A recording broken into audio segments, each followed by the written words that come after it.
গোটা জাতির কাছে একটি আবেগের নাম বেগম খালেদা জিয়া। দলমত নির্বিশেষে দেশের রাজনীতির এই অভিভাবক দীর্ঘদিন থেকে জটিল রোগে ভুগছেন। সাবেক প্রধানমন্ত্রী খালেদা জিয়া কেবল বিএনপির চেয়ারপারসন কিংবা তারেক রহমানের মাই নন। দেশবাসীর জন্য নজিরবিহীন আত্মত্যাগ আজ তাকে দেশমাতা হিসেবে প্রতিষ্ঠিত করেছে। বাংলার মানুষের হৃদয়ে যার স্থান, সেই ৭৯ বছর বয়সী নেত্রী বর্তমানে রাজধানীর এভার কেয়ার হাসপাতালে চিকিৎসাধীন। তার শারীরিক অবস্থা নিয়ে উদ্বিগ্ন দেশ বিদেশের সবাই। রোগমুক্তির জন্য দেশজুড়ে দোয়া প্রার্থনা অব্যাহত রেখেছেন বিভিন্ন শ্রেণী পেশার মানুষ। আপসহীন এই নেত্রীর গুরুতর অসুস্থতার সময়ও তার বড় ছেলে ও দলের ভারপ্রাপ্ত চেয়ারম্যান তারেক রহমানের দেশে না আসার সিদ্ধান্তে তৃণমূল থেকে শুরু করে উচ্চ পর্যায়ের নেতাকর্মীদের মধ্যে গভীর হতাশা ও মনোকষ্ট তৈরি হয়েছে। একই সঙ্গে এই ঘটনা ঘিরে সামাজিক যোগাযোগ মাধ্যমগুলোতে চলছে ব্যাপক আলোচনা সমালোচনা।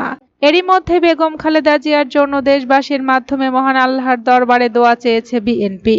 তাকে দেখতে দলমত নির্বিশেষে দেশের শীর্ষ রাজনীতিবিদরা হাসপাতালে ছুটে গেছেন, দোয়া করেছেন এবং দেশবাসীর কাছে দোয়া চেয়েছেন। প্রধান উপদেষ্টা, প্রেসিডেন্ট থেকে শুরু করে সরকারের অনেক উপদেষ্টাও দেশবাসীর কাছে দোয়ার আহ্বান জানিয়েছেন। জুমার নামাজের পর দেশের মসজিদে মসজিদে দোয়া হয়েছে দলমত, ধর্ম, বর্ণ নির্বিশেষে 18 কোটি মানুষের কাছে গ্রহণযোগ্য ইতিহাসের সবচেয়ে জনপ্রিয় এই নেত্রীর জন্য। দেশ বরণ্য রাজনৈতিক বেগম জিয়ার এই সংকটময় মুহূর্তে ছেলে তারেক রহমান দেশে ফিরে মায়ের পাশে না থাকায় চরম হতাশা ও ক্ষোভ প্রকাশ করেছেন দেশ বিদেশে থাকা কোটি কোটি ভক্ত অনুরাগী। তারা বলছেন, গৃহবধূ থেকে রাজনীতিতে এসে বাংলাদেশের আকাশে জাতীয়তাবাদী ও ইসলামী মূল্যবোধের রাজনীতির ঝান্ডা উড়ানো এই দেশনেত্রীর হাত ধরেই তারেক রহমানের রাজনীতিতে হাতেখড়ি হয়েছে। মমতাময়ী মায়ের পাশাপাশি তাকে বলা হয় তারেক রহমানের রাজনৈতিক গুরু। মা খালেদা জিয়া তাকে দেশের বৃহত্তম দলটিতে পদ দিয়েছেন, সফল নেতৃত্ব প্রদানে পৃষ্ঠপোষকতা করেছেন, রাজনীতির চলার পথে ভুল ত্রুটি শুধরে দিয়েছেন, দেশ ও দেশের রাজনীতির কল্যাণে প্রশিক্ষিত করে তুলেছেন। তেমনই একজন মা ও একজন রাজনীতির গুরুর কঠিন অসুস্থতাকালীন দেশে এসে পাশে না থাকায় ছেলে তারেক রহমানের বিরুদ্ধে সোশ্যাল মিডিয়ায় ব্যাপক সমালোচনা করছেন নেটিজেনরা। শনিবার বিএনপির ভারপ্রাপ্ত চেয়ারম্যান তারেক রহমান সামাজিক যোগাযোগ মাধ্যমে দেওয়া এক বার্তায় বলেন, সংকটময় এই সময়ে মায়ের কাছে যাওয়ার আকাঙ্ক্ষা তারও রয়েছে, তবে নিজের দেশে ফেরা বা সিদ্ধান্ত নেওয়ার ক্ষমতা তার একক নিয়ন্ত্রণে নেই বলে উল্লেখ করেন তিনি। পোস্টে তিনি লেখেন, এমন সংকটকালে মায়ের স্নেহ স্পর্শ পাবার তীব্র আকাঙ্ক্ষা যে কোনো সন্তানের মতো আমারও রয়েছে, কিন্তু অন্য আর সকলের মতো এটা বাস্তবায়নের ক্ষেত্রে আমার একক সিদ্ধান্ত গ্রহণের সুযোগ অবারিত ও একক নিয়ন্ত্রণাধীন নয়।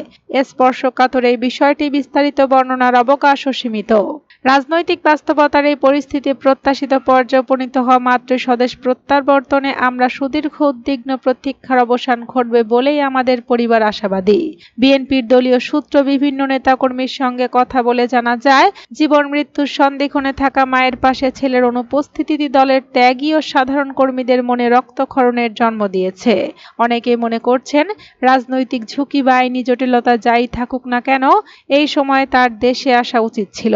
এই সিদ্ধান্ত নেতাকর্মীদের মনোবলকে আঘাত করছে বলে মত প্রকাশ করছেন অনেকে। তারেক রহমানের এই সিদ্ধান্ত নিয়ে সামাজিক যোগাযোগ মাধ্যমে ঝড় উঠেছে।